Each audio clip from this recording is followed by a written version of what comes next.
Well, hello there, it's me, Thoughtsy the Slime Man, and I bring you glad tidings from the war on Christmas, something which we on the left are deliberately participating in. There have been a lot of victories this year. Here in Canada, we finally made it illegal to say Merry Christmas anywhere but your own home. We've gotten Rudolph the Red-Nosed Reindeer to be officially recognized as non-binary. Frosty the Snowman is cancelled for being white, and Starbucks has finally implemented our policy of forcing all of their employees to personally deny Christ. And I must remind you, all of this is real and also what we, on the left, actually want. But with these small victories, we should not be complacent. Given our momentum, now is the time for us to strike. Now is the time for us to kill the tyrant Santa Claus! The mainstream media would have you believe that Santa Claus is a jolly old elf that brings the children of the world presents each year, a benevolent and harmless purveyor of Christmas cheer. But do not be fooled. Beneath this merry exterior lies the cold, dead heart of a monster. Today I will outline the crimes of the terrorist Kris Kringle, aka the Santa Claus, and then I will suggest methods that we might use to bring him to justice. If you accept the party line on the Santa Claus, you might think that he makes toys to give to children, carefully crafted, handmade, bespoke toys to delight and amaze, all created in his bucolic workshop in the North Pole. But I ask you, does Santa Claus make these toys? No. It is the elves who produce the toys, and they are entitled to the full value of their labor.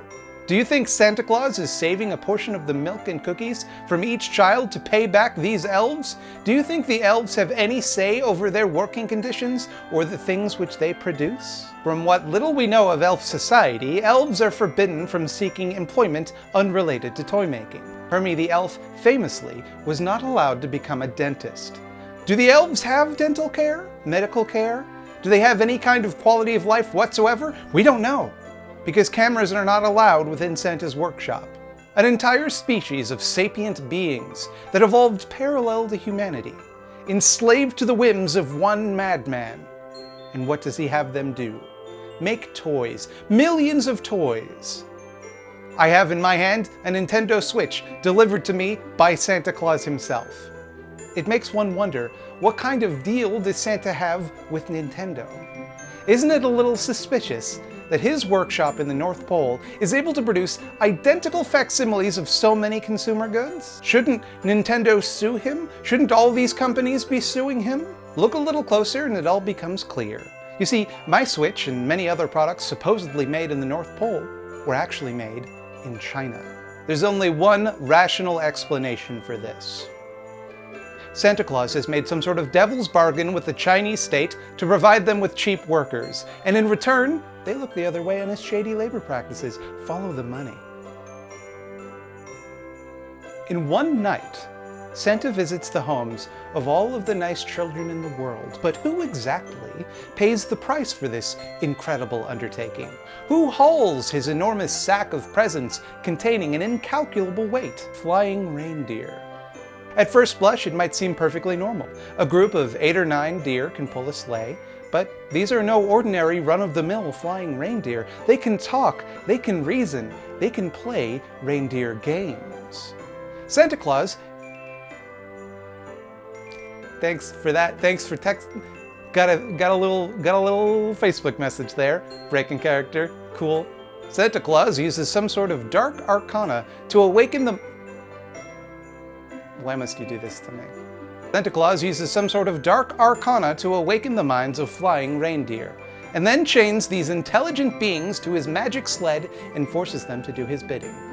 Why do the reindeer need to be able to think and form reindeer culture to merely pull a sleigh? What kind of malignant sorcerer bestows intelligence on an animal only to trap it in perpetual drudgery? And it gets worse. When Rudolph the Red-Nosed Reindeer was born, the other reindeer shunned him. They refused to allow him into reindeer society. And who created and cultivated that society? Who allowed this cruelty, this innate disgust for those that are born different? Perhaps the same man who sorts children into binary categories of naughty or nice. The man so arrogant, he presumes to stand in judgment of all the world's children. Then, Rudolph's mutation becomes useful for Santa Claus, and suddenly, the opinion of Reindeer Society does a complete 180. He could have intervened at any time. He sees everything. And he chose to allow this, to allow his direct subordinates to bully a child for a genetic condition. What would have become of this poor child had his nose not been useful to Santa Claus? What has become of him now that LED lights have rendered his very shiny nose obsolete? The spin doctors at the North Pole would have you believe that Santa Claus delivers presents to all the good little kids on Earth. But I have it on good authority that non-Christian children seldom receive presents from Santa Claus. Is this your moral pronouncement, Mr. Kringle? That only Christian children can be nice and all others naughty? This enormous global enterprise invading all of your homes, businesses, and lives, and it's used exclusively as a bribe to convert children to Christianity.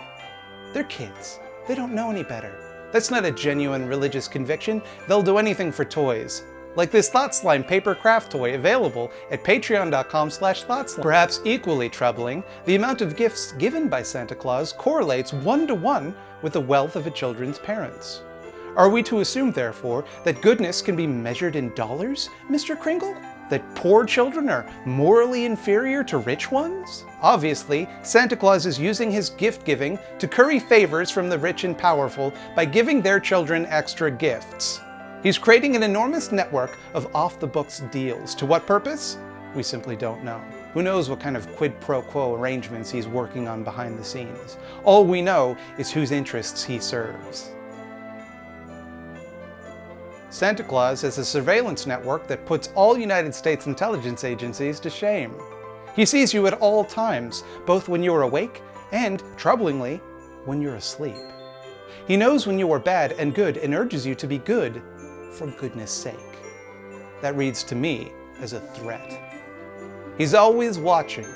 His eyeballs. No, not yet. Santa Claus has transformed the entire Earth into a panopticon, a prison from which he watches us at all times, and thus forces us to self-monitor our behavior and make sure it aligns with his personal values, lest we receive no Christmas gifts. He separates us into lists of naughty or nice, with no oversight. Sure, he checks them twice. Does anyone else check them? How do we know what behavior puts us on each list? Santa has clarified only one rule. You better not shout, you'd better not cry, you'd better not pout. I'll tell you why. Because if you did, you might blow the whistle on the psychological trauma of a mysterious old man watching and judging you at all times. I mean, honestly, what kind of abusive fuck forbids children from crying? Allegedly naughty children are given lumps of coal in their stocking. The environmental impact of coal mining is staggering. It pollutes the water, the air, and produces enormous waste. The air pollution from coal power causes upwards of 10 million deaths a year. So why is Santa Claus participating in this industry? It's not that children naturally hate coal. If you wanted to punish children with things that they hate, you could have used homework or vegetables, both of which have the potential to enrich the child's life or health. But he chose coal. Why? What connections does Santa have with the coal industry? If there are none, why won't he release his financial records and let people see for themselves? I mean, don't you think it's a little strange that Santa Claus has discovered faster-than-light, weightless air travel, a technology that could revolutionize our global transportation industry, not to mention make him hundreds of billions of dollars, and he's done nothing with it. He sees our world on the brink of climate collapse and not only ignores it, but actively exasperates it by funding the coal industry. These are the crimes of Saint Nick. Before we move on to discussing how to destroy him, I'd like to give you a little Christmas present. It's been in my apartment for a while. I don't remember buying it. It just showed up here one day. I don't like looking at it. I don't like having it in my house. Something about it creeps me out. Sometimes I can hear something inside moving. Sometimes I place it somewhere only to find it somewhere else.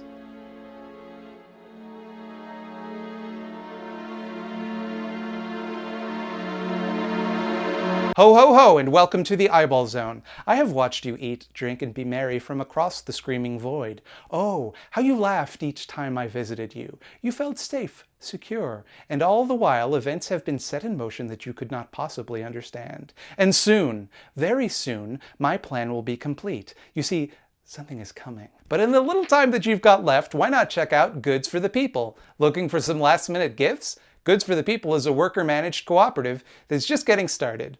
They're designing and selling shirts with leftist agitprop on them. Of particular relevance is this shirt, which says, "I hate capitalism," in case you can't read black metal. But I is spelled E-Y-E. Consider us pandered to. Use coupon code EYEBALLS to get no discount whatsoever off your first order. Just scream eyeballs at your computer. Just do it. We must relinquish our use of this being. But know this, never again will we cede control back to you, Thought Slime. The end is nigh.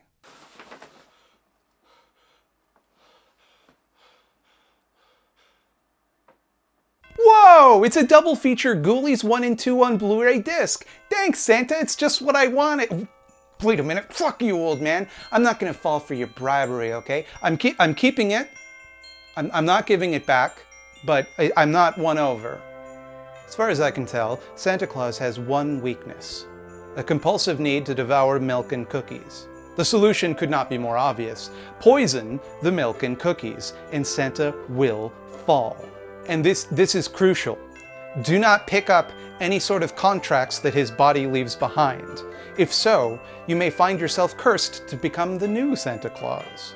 Then when his corporeal form is destroyed and he is at his weakest, we will storm the North Pole and free the elves therein.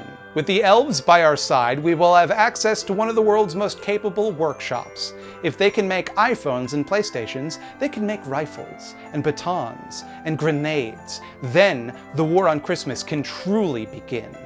We will sweep this earth, burning every pine tree, melting all snowmen, snow women, snow non-binary people. Even the snow children will not be spared.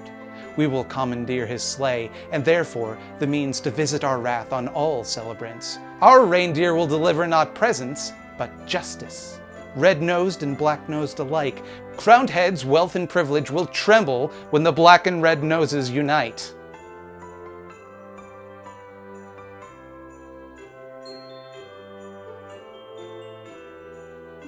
Hey, thanks for watching this one. I don't know what I did in this video. This was a weird one. If you press the like button, that helps me out. So that's a thing you can do if you want to help me out. There's an option for you. You can visit patreon.com/thoughtslime if you want to kick me some money. No press, no biggie, not a big deal. Don't worry about it.